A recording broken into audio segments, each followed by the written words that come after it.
Welcome to True Wellness with Dr. D, the podcast where we explore what it takes to live with vitality, balance, and purpose. I am Dr. D, and each week I'll bring you powerful tools, inspiring stories, and expert insights to help you thrive in every area of your life. From health and wellness to mindset and navigating life's challenges, this podcast is your guide to creating a life of true well-being. Be sure to check the show notes and grab your free copy of the True Wellness Checklist so you can get started on your journey to true wellness right away. Now, let's get started. Okay, what if the procedure that's supposed to save your tooth could actually be silently sabotaging your health? Root canals are one of the most common dental procedures in the world. But beneath the surface, no pun intended, there's a story that few people are being told. And today we're actually going to pull back the curtain on certain dangers of root canals and how they might be impacting your whole body health in ways that you may never have imagined.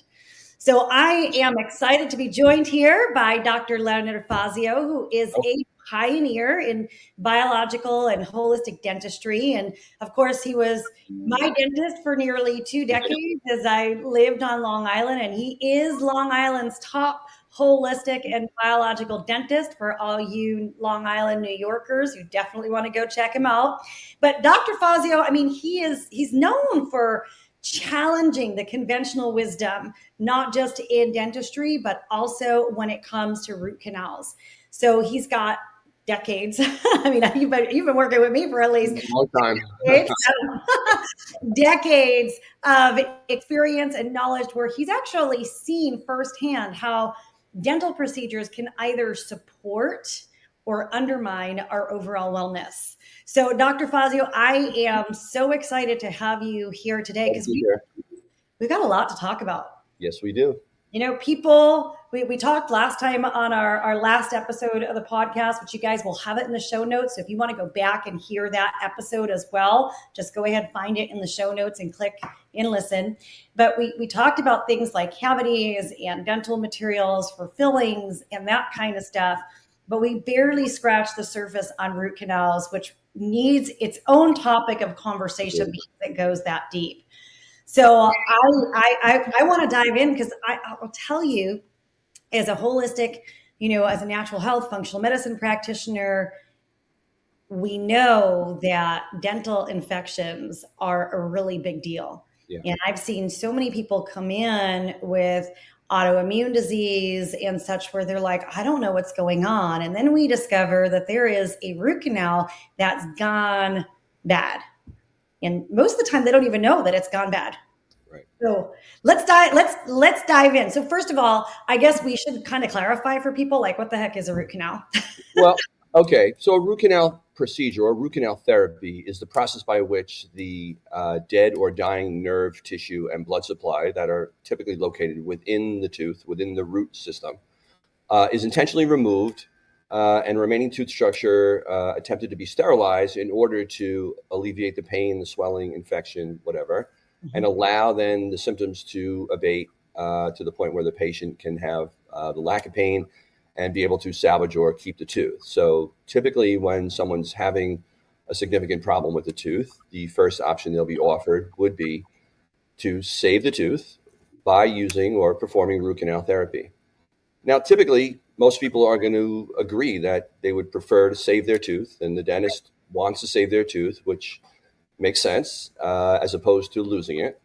And so most persons will consent to having root canal therapy done in order to save the tooth. The problem lies in that most persons are not fully informed as to the risks or downside to the procedure, life expectancy of the tooth, and so forth. Most persons, including the dentist, will be focused on the problem at hand, which is usually the pain and or swelling that presents. And usually the patient's making that decision right in the chair, whether to have the root canal therapy and keep the tooth or to extract it. Because typically at that point, it's one or the other.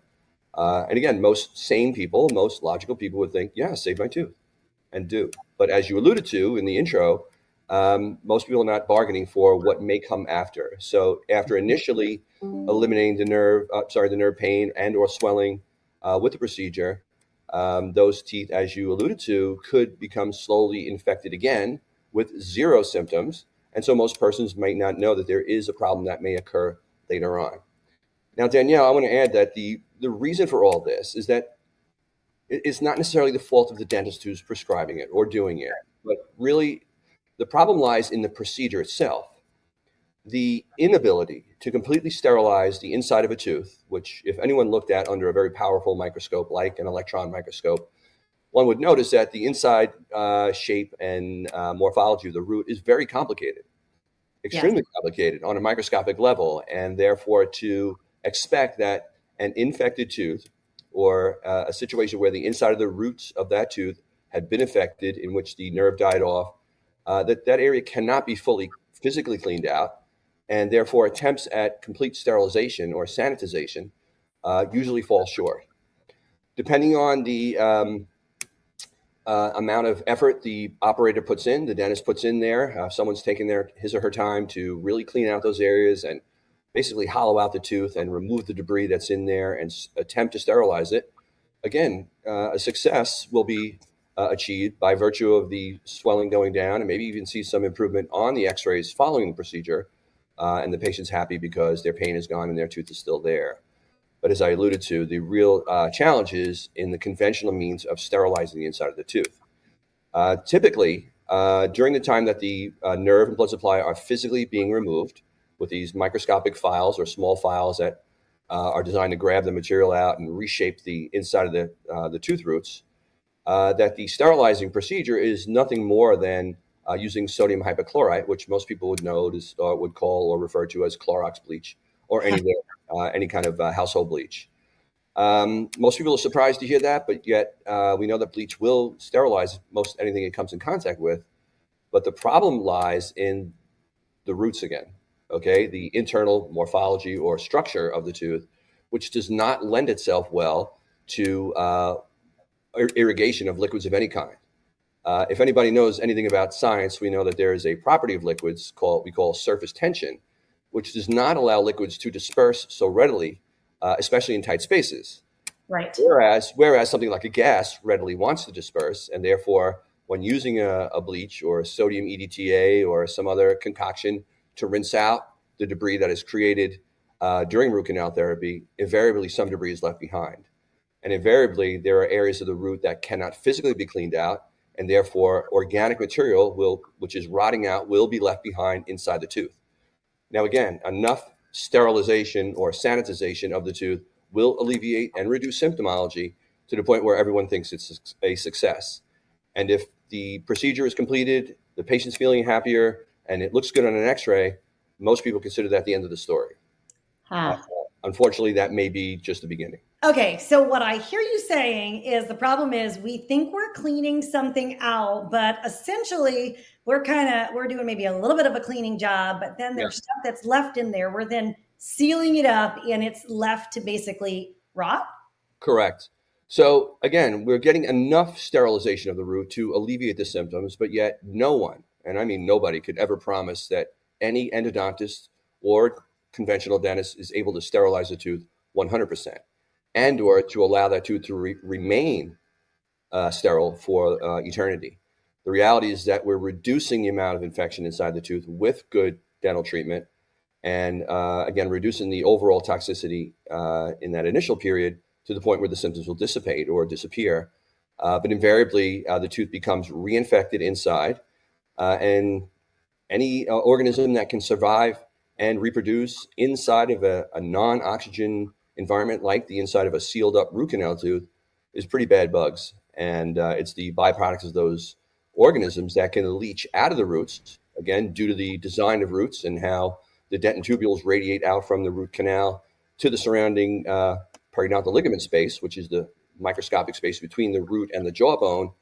And then from there, the infectious material can travel from that area. So one of the reasons, as you alluded to earlier, that persons with autoimmune diseases or cancers may experience an onset of disease due to an old root canal tooth is because the infection travels from the tooth and via the lymphatic system and or the circulatory system will travel Yes. virtually anywhere in the body, undisturbed, and will tend to exploit wherever the genetic predisposition for disease is, or site of an old injury, or some area where there's diminished blood flow, so the body can't bring its defenses to bear, and then it would tend to exploit that with infection.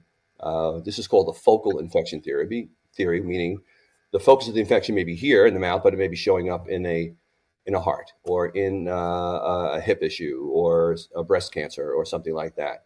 And the Yes. root canals now are gaining a lot of notoriety for their role in playing that. And for far too long, persons have been told there's no chance, there's no way, it's not possible for that to be a factor, when the data now coming, especially out of Europe, is suggesting otherwise, that this is exactly the reason why people have these unknown cancers that come out of nowhere and otherwise have no other explanation for why they develop cancer.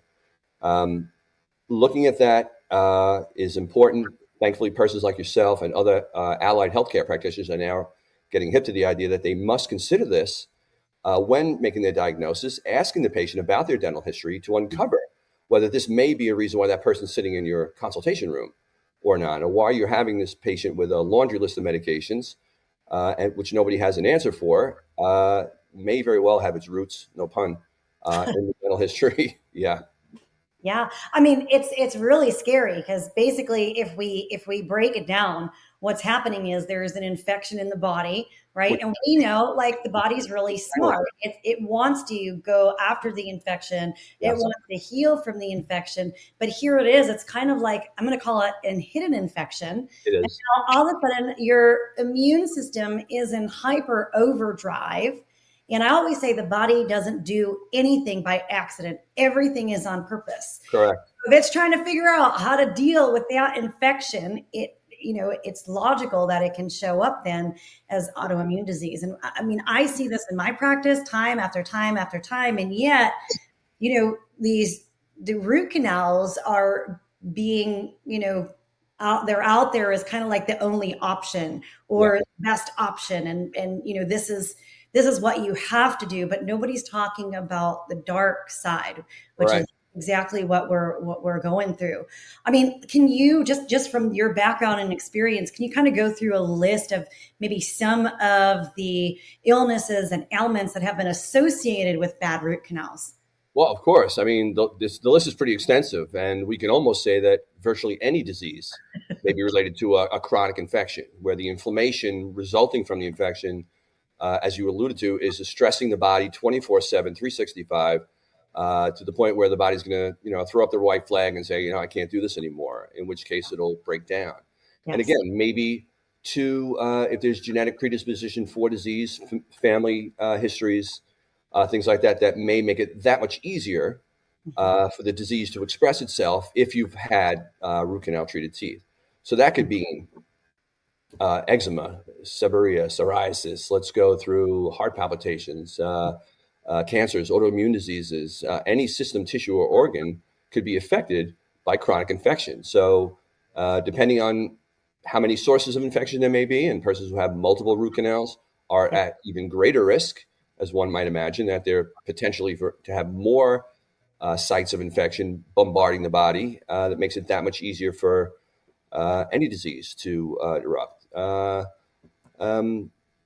Perhaps even making it that much harder for someone to maintain their own microbiome, so that the gut is now all messed up because of a constant bombardment, depending on Yes. the diet. So you have all these things that come together to create the perfect storm, but usually the underlying cause is something that's been chronic, not necessarily a lifestyle challenge or choice, not necessarily a dietary thing, but this hidden infection, as you alluded to, is usually the thing that's going to be the trigger.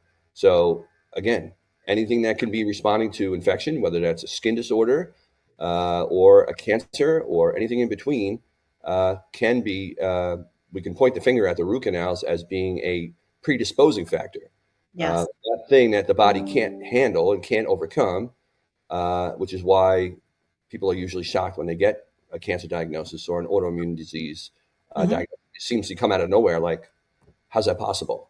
Yeah. So these infections are silent. Again, they don't cause people to be aware of them And usually, in many cases, we find these purely by accident when a new patient comes in and we image them in our office and ask them probing questions about what's going on in this area. This root canal tooth ever give you trouble? And typically, the person's with many things listed on their medical intake form usually have that root canal, or one or two of them, or a history of them having been extracted in the past. So there is really, I don't see any disease that can't be affected or caused by chronic exposure to toxins from root canal treated teeth and or old extraction sites. Yeah, I agree with you. Just in my clinical background as well, we see it come down just so many times. And you're right. I want to point out, just to clarify for everybody listening, the scary part of the bad root canal is oftentimes you don't know it's there. It's not like a toothache. There's no pain. There's no pain. You're not noticing anything. It's just there, and you have no idea. Which is why people can walk around for years and years and years, decades even, with this thing going on and never connect the dots between their high blood pressure or their arthritis or their whatever they go to their physician for. No one's getting you have a root canal, then the immediate onset of a symptom. It tends to build. It works behind the scenes for years at a time. And again, have other factors like a poor diet and maybe some poor genetics thrown in. And eventually the disease will surface. But again, no one's connecting the dots because they're silent. They don't hurt. And although a dentist might see something that looks suspicious on an x-ray of a tooth that previously had root canal therapy, let's say a darkness around the root tip, they may ask the patient, hey, does that tooth bother you? Or it might look like a whiteness around the tooth, which shouldn't be there. If the patient says no, they'll be like, okay, it's not a problem. When in fact, that may very well be that there is a problem, but most dentists are not sensitized to the idea that anything that doesn't look like a textbook photo on a routine x-ray that a patient shows up with should be considered an infection, whether it's a light area or a dark area.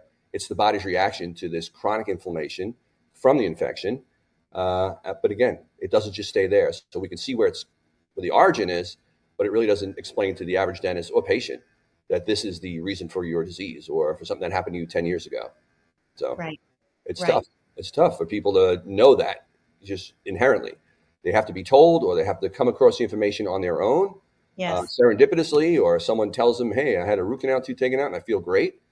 Or they see a summit or a podcast like this and go, wait, maybe that's something I need to look into. Maybe that's one of my issues. It's time to go look for your functional practitioner and find out if it is.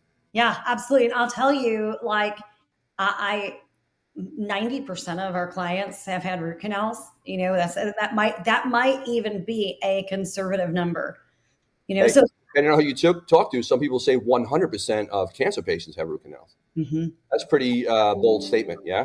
Yes. But again, chronic infections may not be root canals, but we have to talk about at some point the cousin to root canal toxicity, which is called cavitation, which is another silent killer. But the process and the source of infection are very similar. Yeah.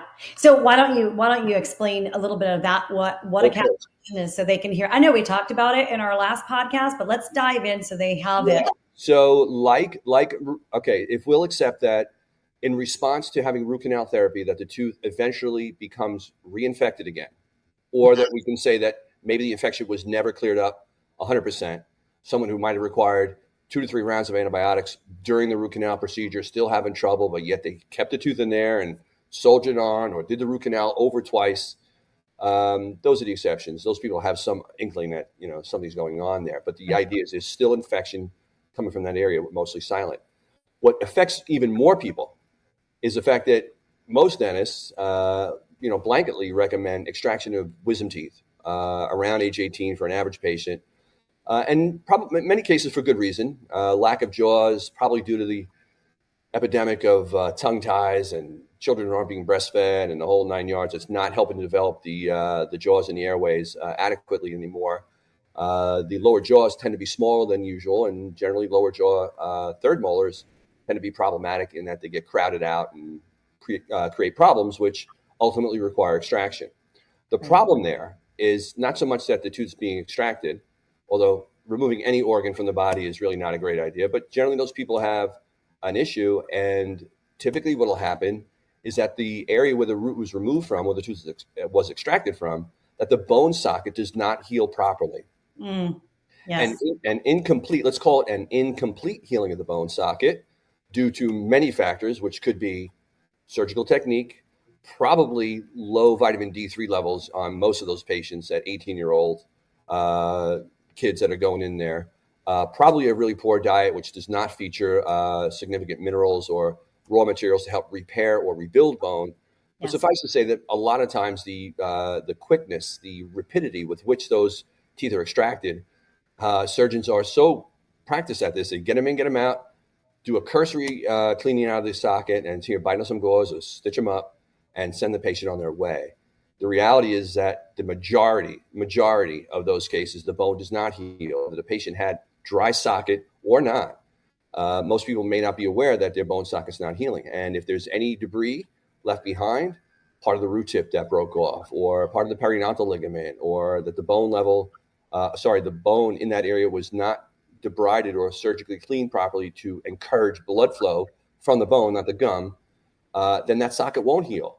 And therefore that will harbor all sorts of baddies, things like microorganisms, heavy metals, other toxins in the body that can leach from that area, just like the root canal infection, via the lymphatic system and or the circulatory system from that site and wreak havoc somewhere else in the body. So Yes. cavitation, the incomplete healing of bone, which we now know is a legit term we can use and say with confidence that these do actually exist, Yes. generally have the same potential for causing harm, creating the background or the systems that might allow cancer to arise, autoimmune diseases, things like arthritis, low back pain, and so forth that most people don't connect. So the toxicity issue is very real with old extraction sites.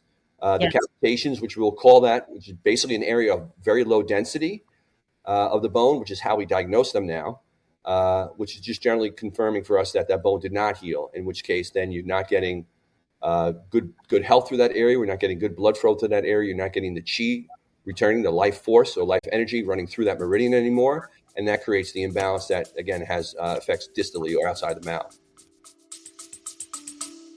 Stay with us. We'll be right back. Hey, this is Dr. D. I just wanted to remind you that you can get started on your True Wellness journey. Go ahead and check the show notes and grab a link to the True Wellness checklist. Now, let's get back to the episode.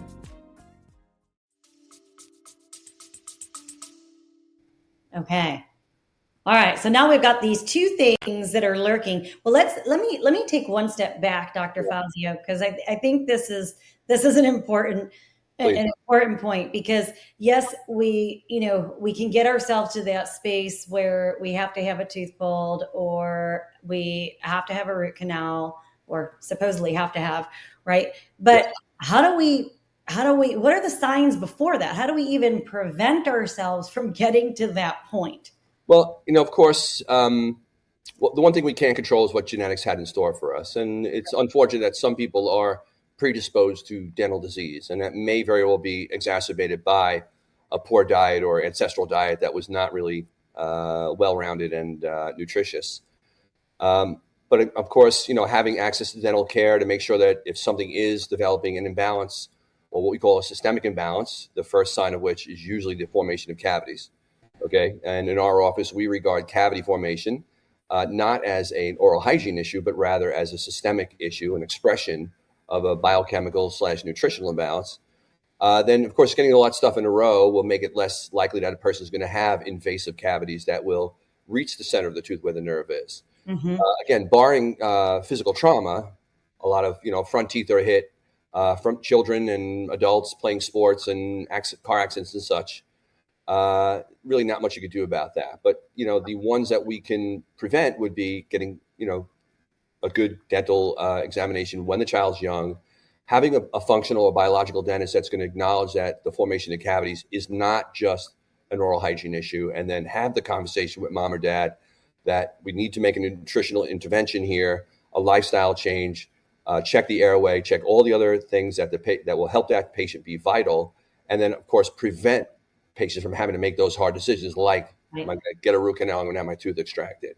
Right. So again, barring trauma, there's a lot that can be done nutritionally, um, fundamentally, having cleanings and checkups. But once the patient's gotten to that point, or I should say, when someone on an average day has a bad toothache, and it could be really painful, they'll go to a dentist, and if the pain is really severe, most dentists are right away thinking root canal therapy. To get a nerve to calm down is not so easily accomplished. However, one of the things that we do in our office a lot is that if someone has been told that they need root canal therapy, and I hate to use that word, but you need a root canal. Nobody needs root canal therapy, certainly not your tooth. But if someone is given the option of saying, listen, either you're doing root canal therapy or you're taking a tooth out, again, hard to say no when you're right there in the chair going, oh, just save my tooth. If the tooth is badly broken down, or otherwise it was loose or something, okay, no one's going to say, yes, save the tooth. They'll say, just take it out. Most people have their mind made up before they come in. Right. They don't know that there's any other options. That's just it. And most dentists are not presenting that. They're going to say, listen, we got to save this tooth. We got to save this tooth. And I'm not saying that there isn't any ulterior motive on the part of the dentist. All right. I think majority of dentists are really well-intentioned. We all took an oath to do no harm and all that stuff, but feeling that the best course of action for that patient really is root canal therapy, because we are going to save the tooth. But then once you do the root canal, the dentist can also get insurance coverage for the post-core and the crown, the holy triumvirate of dentistry, which all dentists love to do. All right. So many dentists run or jump very quickly to the root canal option, and the patient really isn't given an option of saying, or being told, hey, listen, let's put a sedative filling in there. Let's bang up your antioxidants. Let's raise everything up. Let's maybe get some red light therapy going. Let's get some, whatever we can do, some hyperbaric oxygen therapy. Let's boost your body's ability to combat the inflammation, trick the body to calm down, assuming that there is no infection at this point, Danielle. Okay, but in cases where there's a major inflammation, we go on the assumption that maybe we can reverse that and get the tooth to calm down if we can figure out what it is that's imbalanced. Now, of course, if that tooth's on a certain meridian, that person has medical issues with a liver or kidney or something, it's on the same meridian, we take that into account and decide, well, maybe that organ or system is inflaming that tooth on that day. So that has to be taken into account. But most dentists aren't doing that. They're just having tunnel vision to say, your problem is here. The solution is right there. So either we're taking the nerve out or you're not, or you're taking the tooth out. What do you want to do? All right, take the nerve out. So again, not much an average patient can do, but in a biological or functional office, we're going to say, if there is no sign of infection, and obviously with a good x-ray, we can tell that, let's either do some intervention or not, put something sedative in there. Let's get a laser. We'll do some photobiomodulation on the tooth. Let's use some ozone, something to do that would just help relieve that inflammation, see if we'll give the tooth a chance at least to calm it down, reverse that pulpitis or tooth inflammation, and see if the tooth can calm down. And then maybe reappoint the patient, put in a non-toxic filling, using some ozone again to re-sterilize, use the red light laser, and help calm the nerve down in there. In the case of actual exposures, although I can't physically do it, I know there is New Hope now. A friend of mine out in Utah has now come up with a protocol that would use a different kind of laser, taking somebody's blood concentrates, mixing it and putting that over the exposed nerve, using, again, laser for photobiomodulation to help calm the area down. So there are ways to reverse that, but most dentists don't have that option. That tool is not in their toolbox. So again, the patient is not given that option. Again, the patient's not even given the fact that root canal therapy is not perfect, and that eventually the tooth will likely come out anyway. But in the heat of the moment, let's say, most patients are going to opt for that root canal, but not really realize what they're getting into. Right. I want to take a step back to something you said, in case our listeners don't understand it or didn't quite catch it. And that is, you had mentioned that, hey, maybe someone is having some tooth pain because that tooth is connected to the liver gallbladder. And some people might be saying, what do you mean my tooth is connected to my liver gallbladder? So let's talk about your teeth and the meridian connection. So I will tell you, every tooth corresponds to a certain acupuncture meridian, and these tooth meridian charts are easily available. Anybody can Google search tooth meridian chart or something along those lines. But again, in a biological functional office, we're considering that. We're always wondering, when having a consultation with a new patient, to decide, let me say this. If someone comes in already knowing that root canals are an issue, they may want to know, how do I know if mine are hurting me? Can you prove to me, doc, that this tooth is really causing me an issue? From a blood test / other testing, conventional means, usually you're not going to get that information. Again, electroacupuncture evaluation, there are other, even kinesiology and so forth. Some people can tell you, hey, that tooth's causing a weakness in the body. Mm-hmm. But most people want to see something in black and white, have some concrete evidence that the tooth's becoming an issue. Right. And although I can't always provide that, I can say that there's a chance. And if we see something obvious on the x-ray, we can say that thing is probably affecting you some way. But if someone has a tooth that is hurting them, as we're alluding to, and we see no evidence of infection, how do we don't just jump right in to say, let's do a root canal? I'll ask them, hey, let me look that up, because each one of my operatories has one of those meridian charts on the wall. And I'll show the patient, all right, tooth number 14, upper left, root canal, upper left molar, let's say. That's on the breast meridian, number 14, also thyroid meridian. So if the patient has issues there, I might say, hey, this may be a risk factor. I'll usually stop short of saying it's the be all and end all, or that there is a cause and effect. Sure. But I'll look at it as a risk factor and tell the patient, hey, we may not get a definitive answer here. Sometimes with other imaging, we can prove that the tooth is actually showing infection.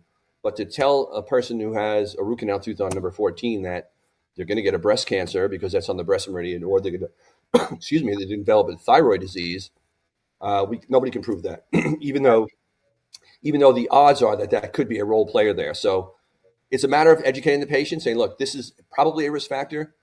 What do you want to do?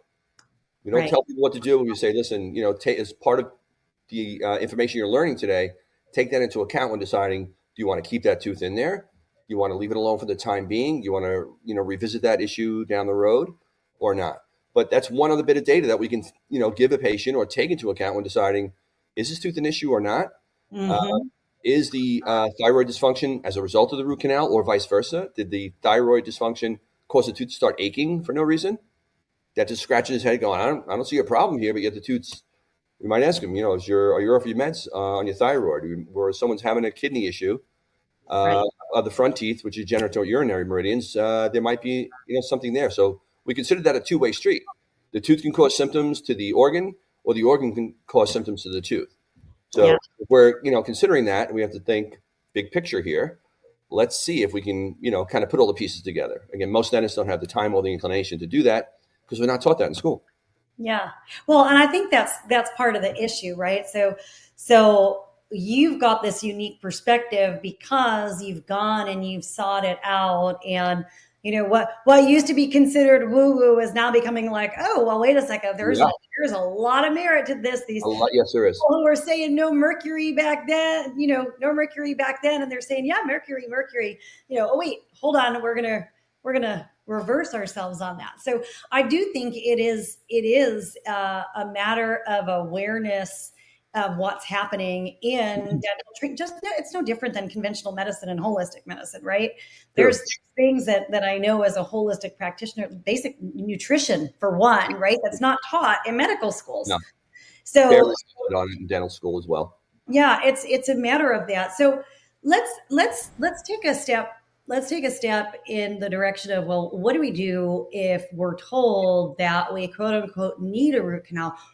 I mean, what are the alternatives? And we won't even talk about the toxicity of the materials that are used for root canals.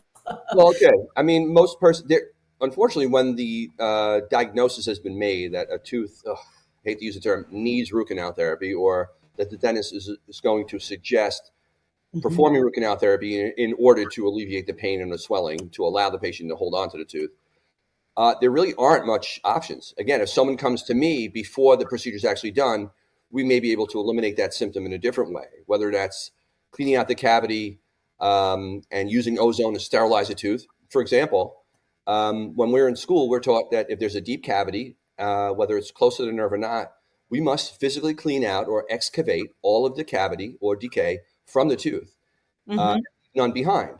Makes sense. You don't want to leave that stuff behind, then you put your filling in. But if that cavity has penetrated toward the center of the tooth, and the process of excavating or removing that decay exposes the nerve or winds up making the dentist drill contact the nerve, then the dentist says, I'm sorry, Mrs. Jones, The nerve's been exposed. We don't have any options here. We have to do root canal therapy. Mm-hmm. Now the patient's numb. They're already in there, and now they're told you need root canal, or we're taking the tooth out. Again, most persons are going to say, all right, finish it, do the root canal, right? You're under duress. You're really not being given enough time to think, can I think about that for a day or two? Can I talk to my spouse about that? Can I talk to a functional doctor about that? No, it's not happening. So most people in the moment will say, yes, save it. So there isn't much of an option. Again, a biological dentist is going to say, whoa, pump the brakes. We're getting really close to the nerve. Let's stop excavating. Let's stop drilling. Let's either get your laser out, do some photobiomodulation, get the ozone out, fumigate. I'll use that term. We use the term insufflate, but fumigate the inside of the tooth with the ozone gas. Put in a calcium silicate or comparable liner, which is what we call dentinogenerative, meaning it will stimulate the repair of dentin. Mm-hmm. Keep that area sterile, and then put your non-toxic filling over the top. And again, at that point, now address other sources of inflammation that might have been contributing, the patient's poor diet, maybe not getting enough sleep, maybe they're dehydrated, all these other factors that might have allowed that inflammation to really ramp up that quickly. Address those, and then 9 times out of 10, we're saving that patient from root canal therapy. Biological dentists don't want to do root canals. Those of us who really believe. We're looking for an alternative to doing that. Yes. Conventional dentists don't. They don't have any tools in their toolbox. They don't even know about ozone, let alone taking a laser out. They're not going to do it. They're going to just say, well, we're there. We got to do the root canal. Sorry, this happens. Nothing personal. It just happens, and you got to do this. Yes. And again, most patients they don't really have the time. And if they don't have the education on their own, then they don't even know that there's an alternative. They don't even know, hey, can you just stop it? Put in a temporary filling. I'm going to go somewhere else. I want to go to Fazio. And that's typically when I see these patients. They've already been told they had root canal, and they want to know, can my tooth be saved? Right. And many times we can, but if you have the right tools. And unless the dentist has gotten some special training, they're not going to be able to offer that as an option. Right. So, I mean, what are the alternatives then? Well, I was going to say, it's either you're having someone who can actually save the tooth, excavate that cavity, sterilize it with the ozone, the laser, get it to recover, combat the inflammation, and get everything to calm down. Great. That's a high five moment. Everybody's happy. Yes. But if the tooth can't be saved, or even if the patient comes to me already after the fact, really the only alternative to have is removal of the tooth. Okay. So this is why it's very black and white. You're either performing root canal therapy or you're taking the tooth out. Yes. That's the message most everybody's going to get. Once that decision has been made, or once a patient's at that threshold, then either they're going to keep that tooth or they're going to say, all right, I'll take it out. Again, the average person at the time root canal's being done, all they know is that their symptom is being alleviated, and they're very grateful for the alleviation of pain and symptoms, and swelling goes down, all that stuff, and everybody's happy. Sometimes a patient will start doing a deep dive afterward. If it's their first one, they might easily come across some information that might suggest that root canals are risky, in which case they may decide, I'm going to get this thing out of here, depending on what information they come across. But most people won't. And so they'll, let's say, hold off on it. Again, if everything's feeling okay, they'll think, well, no pain means everything's good. Right. And that's the trap. Okay. But for those who got to the point where they don't want it, or they're saying, nope, I already knew before coming in, I'm not doing root canal here. Then we say, okay, extract the tooth. The key with extracting the tooth depends whether the infection is new or it's chronic or old. Okay. The surgical technique can vary slightly. So if a tooth's being removed, it has to be done just so in order to ensure that all remnants of the infection, which we previously said that leaches out of the tooth into the surrounding jawbone. Okay. Mm-hmm. So if everybody will remember that the roots of the teeth are essentially inside your jawbone, but not in direct contact with them. There is around each root is a shock absorbing ligament. We call it the periodontal ligament, which is a microscopic space between the root and the tooth. This very important structure allows the body to determine, do I need to chew harder, or is there something too hard in my food? It gives the teeth some give, kind of like shock absorbers around the roots. And if that ligament, which is between the root and the bone, becomes infected after a root canal, that ligament has to be removed because it's now diseased. And sometimes during the surgical removal of the tooth, that debris may be left behind, or that ligament may be left behind, which can impede or prevent proper healing of the jawbone. Sometimes if the infection was brand new, or someone's having something that just recently occurred and the infection is not what we would classify as chronic, Mm-hmm. A lot of times the infection becomes very superficial outside of the root, in which case cleaning the bone and removing the infection is a little easier. All right. Okay. In which case the infection had not been embedded into the surrounding jawbone like chronic infections tend to do in response to long-standing, again, years-long, decades-long infections. But still, the socket must be debrided or surgically cleaned properly to make sure that all debris is removed, that blood is reestablished, or blood flow, microscopic or capillary blood flow, is reestablished into the socket from what we in the business call four walls, meaning from every angle that the blood is flowing back in there, and that then allows the bone area to fully heal. A bone graft, typically, if someone's going to have an implant later on, that's usually worked out in many cases ahead of time. And sometimes a bone graft will be put in to help speed up the repair of the socket in anticipation of maybe an implant or not, but just to make sure that all remnants of the infection are gone and that we affect the full and complete healing of that bone socket from top to bottom as if it was never there. And in that case, then we're restoring health to the socket, we're reestablishing the meridian, and the chi will begin to flow, and that tissue, system, or organ that's on the meridian will then return to health as well, or will prevent those areas from falling into ill health if the extraction is done correctly. All too often, the extraction is not done correctly, inadequately, and all too often, debris is left behind, and the patient heals pretty well, but maybe not as great as it could. And as I alluded to earlier, if that person's vitamin D3 levels are inadequate, if their diet and nutrition is poor, they're going to have a tougher time healing anyway. So when people are having this and making a decision, I already had the root canal, but now I want to get it out, then we're going to say, all right, well, we can do that. There is a protocol for safely, properly, effectively removing the root canal without collateral damage and ensuring that all the infection is out. But let's prep your body first. Before you have this, we're going to have you go through some vitamin D3 testing. We're going to get with your physician, and we're going to find out, are there any other meds you're on that might be affecting you? Let's get your diet done. Let's consider IV therapies in anticipation of, or even on the day of surgery, to make sure that your body has all the ammunition it needs to fight the infection and to fully recover. Again, good surgical technique is incredibly important, but we can kind of prep the body, prep the terrain, as my friend Judson likes to say. Get the body ready for that surgical intervention, and do whatever we can to ensure that there's going to be good blood flow. Let's use nitric oxide. Let's use red light therapy. Let's use lasers. Let's use all those hyperbaric oxygen therapies to help the body help itself. In those cases, then we can eliminate the disease, encourage the healing, and return that patient to health. Yeah, love it. So I'm going to summarize and interject if I've missed some spaces. So number one, right?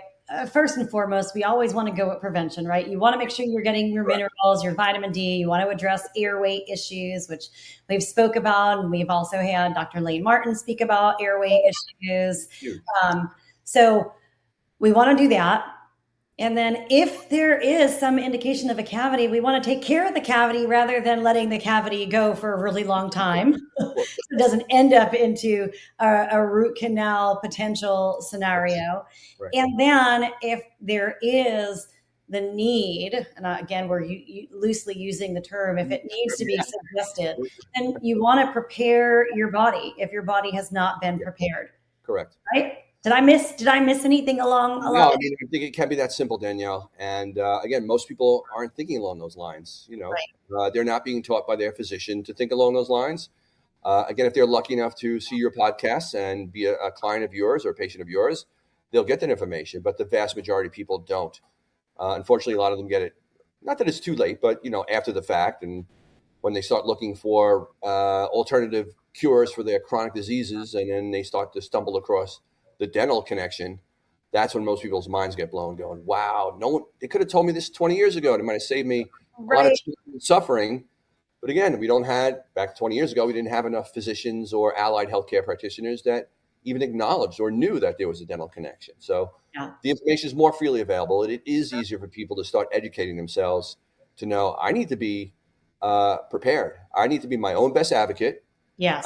Before I go to the dental office, I bet to arm. And if your dentist, if you do that and you go to the dentist and she starts fighting you and becoming distant and or defensive, that's when you know you need to go somewhere else and get someone who's going to be open-minded, because most dentists, they don't want to hear this. They think they know everything, and what we're taught in school is the gospel, and Anyone that says otherwise is the heretic. Right. And I will tell you that it's up to the patient to decide for themselves what makes sense. Do you want to keep a dead tissue? Again, with the root canals, the only instance in all of medicine that we allow and or force the body to hold on to a dead/infected tissue, thinking that that's okay. That organ is killed. That tooth is dead. We think that's okay. So the body's going to eventually react to that foreign body. But if that foreign body is also infected, there's your deadly 1-2 punch, and that's going to become an issue at some point. Yeah. So scary. And it is, we don't let any other dead organs remain. Why are we doing that? Somehow it's okay. Yeah. Why are we doing that? So, I mean, everybody who's in the New York, New Jersey, Connecticut, that area where you can get to Dr. Fazio, make sure that you get there. If they're not located in your area, how would people search out a dentist who understands this, oral health, whole body wellness, who isn't just going to be like, okay, let's stuff your root canal with gutta-percha. Well, I mean, I think the easiest thing to do nowadays, as opposed, everybody's going to type in do a Google search, biological dentist near me. Mm-hmm. They should be able to tell, and of course, usually you get some websites that'll pop up, and any dentist/surgeon who's really worth their salt is really committed to being a biological or functional dentist, holistic dentist, whatever you want to call it. You should be able to glean that from their homepage on their website. If that person is truly committed to that, there's going to be some mention of biological dentistry, holistic dentistry, something referencing root canal toxicity or mercury or something along those lines. Mm-hmm. Usually those persons, whether they're doing the surgeries or not, would likely have some sort of, let's say, network of support, allied practitioners, an oral surgeon, somebody who's open-minded, who can perform the treatments required. We're very fortunate in the tri-state area that, we're such a concentrated area that there's, within 30 to 50 miles, there's somebody that you could be seen that would be able to provide you with the services and answer your questions to your satisfaction. Yes. But there are a number of biological holistic dental organizations that people can search for members in their area. We can probably add some to the to your podcast, Danielle, that people can read up on at the end, but the International Academy of Oral Medicine and Toxicology. Yes. The Holistic Dental Association, the International Association of Biological Dentistry and Medicine are three of the biggest, in this country anyway, organizations that train and are forwarding, moving the consciousness forward to let people know that there are alternatives there, and that people should be doing their own research and be educating themselves to know exactly what they're in for when they go to the dentist, and to know what their options can be and what they feel might be in their own best interests and not in the interest of the dentist that's doing it. So again, it's out there, much more freely available nowadays than it was even 10 years ago. Absolutely. And I really feel like since the corona situation that occurred, more people are doing exactly that. Yes. I'm seeing many more patients calling up, even younger persons in their 20s now, wondering, do I want to keep this stuff in my mouth? I never saw that. I always used to see older persons who've been around the horn, are victims of chronic disease, and now they start looking for alternatives in their 50s and 60s and 70s. Right. We're seeing younger persons who are probably a little bit more hip with the stuff coming across their phones, and they're more open. There's so much more information coming across to them that they're, hitting on that, and now they're acting on it. So it's easy to find. You just got to know, what should I look for? A biological dentist near me. Of course, people can send me emails, and I can always point them in the right direction, depending on what part of the country or the world that they're in. Yes. In which case, I'll gladly do that. That's something I pay forward. And but again, if they want to just type in holistic dentist near me, that doesn't always give you who you need, because there are a lot of people now calling themselves holistic, right? Just because they might not offer amalgam filling. But they don't know anything about the root canal controversy, or know the limitations of oral surgery or cavitations, or what they might be. You need to find someone who's advertising as holistic and biological. Yes. Those of us who are using that terminology are now distinguishing ourselves from the pack to say that, listen, we're at a different level of understanding. Right. That this is not such a flippant thing, that, your teeth are maybe one of the most important things in your body. And Mm-hmm. Everybody realizes that maybe 90% or so of the invasive procedures done in the course of someone's lifetime are done right in their mouth. And there's a good chance that that's going to have some repercussions later on. And again, educating themselves, knowing what I want, what I don't want before going in. But most dentists who are biological will immediately make those people feel comfortable in there when they don't shake their head and they say, I hear you. And Right. that's what people just want to be heard and not made to be felt ridiculous for voicing concerns about fluoride or root canals or mercury when they go in there. But the tide is changing. There's a lot more younger practitioners realizing that this is the future, and that future is now. It is. Yeah. It is. I love that.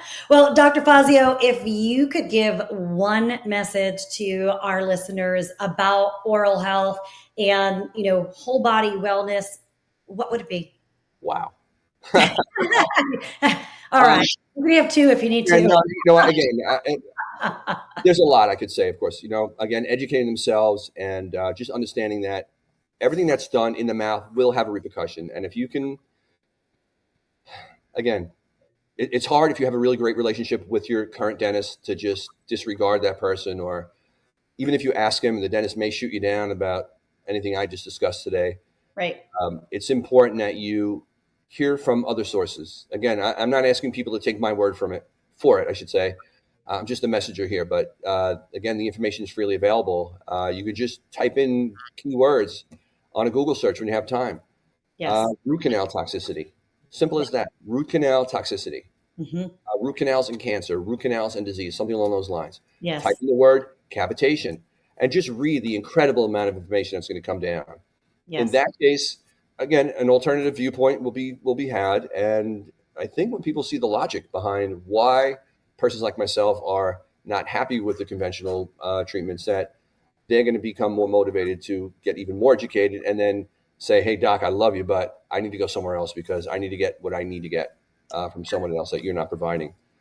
It's not so easy, but again, I would say be your own best advocate. And if you can find a dentist who becomes your next best advocate, your partner in health, then you're golden. That will, I promise, will pay dividends in long-term health. Absolutely. Thank you. Sure. All right. Tell us, Dr. Fazio, how can people, we'll have it in the show notes, but for those who are just listening, how can they find your practice?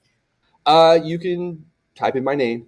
I'm the only one with that particular name, Dr. Fazio's Holistic Dental Wellness, located in Smithtown, New York. Again, I've been putting out a lot of content for a lot of years, Danielle, thanks to you as well, that I'm easily found in there. And however you type in my name, you'll get directed to my website. It always comes up on page 1 on Google, and in which case there's ability to send comments or emails or contact to the office email account, which will then be forwarded to me. Like I said before, I'm gladly helping people get educated, point them in the right direction if they're not local enough to me to be treated or seen by me. We always welcome persons from out of town, but if someone's, like I said before, in another country or whatever, you can go to our website, holisticsmiles.com. You can go to just Google or YouTube and look at our videos and get educated again. But 631-474-7477 is the phone number. The ladies at the front desk are very, very knowledgeable and can also help get people pointed in the right direction. Awesome. Well, thank you so much for your time today. I know it's always fun speaking with you, and I know everyone should stay tuned because you've got some good stuff coming down the pipe. Yeah, we got more stuff to talk about too. We can do that again. I look forward to it. Toothpaste that might be coming out at some point. That'll address some of the issues that are happening in that realm of the world. Help the nutritional approach and help it get a little bit over the hump there. So yeah, love it. So we'll all stay connected. And Dr. Fazio, thank you so much for your courage. Thank you so much for having me on. Yeah. I want to thank you for your courage and your willingness to step outside the conventional box and to really look at what a human being really needs to be able to heal. So, I'm happy to do it. I really feel blessed that I'm not just a glorified tooth mechanic anymore. I like being involved in my patient's health, and it's a great feeling for an average dentist for a biological dentist to be feeling like they matter. And I get a lot back from helping my patients out. It's really a pleasure. Yeah. Thank you. All right, everyone. We'll see you next time. Thank you. This is Dr. D reminding you to tune into your body, connect with what matters, and embrace the journey to true wellness. If you enjoyed today's episode, be sure to subscribe, leave a review, and share it with someone who's ready to redefine their health. Be sure to grab a copy of the True Wellness Checklist right in the show notes. Let's keep redefining wellness and empowering change together. See you for the next episode.